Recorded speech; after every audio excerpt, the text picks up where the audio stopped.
எல்லோரும் எப்படி இருக்கீங்க? இப்போ வந்து கருப்பு உளுந்து உருண்டை வந்து எப்படி செய்யலான்னு பார்க்கலாம்.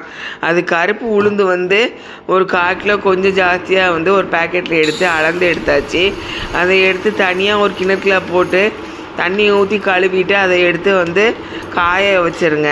ஒரு முறத்தில் எடுத்து அதை போட்டு அதை காய வச்சுருங்க.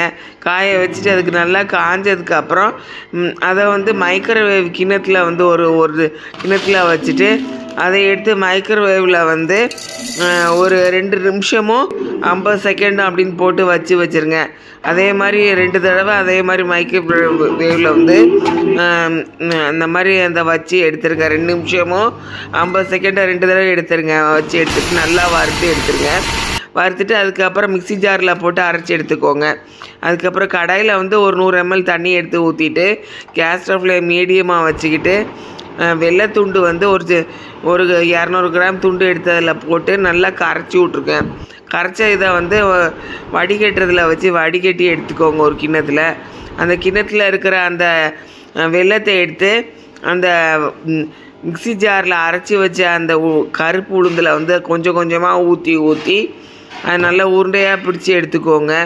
நெய் வேணுங்கிறவங்க நெய்யும் போட்டு அதில் கூட போட்டுக்கோங்க. நெய்யை நிறைய போட்டு ஒரு 4-5 ஸ்பூன் போட்டுட்டு நல்லா ஊட்டி வச்சுக்கோங்க. அது குழந்த பெற்றவங்களுக்கும் மற்ற வந்து சின்ன குழந்தைங்களுக்கும் உடம்புக்கு நல்லது. நன்றி.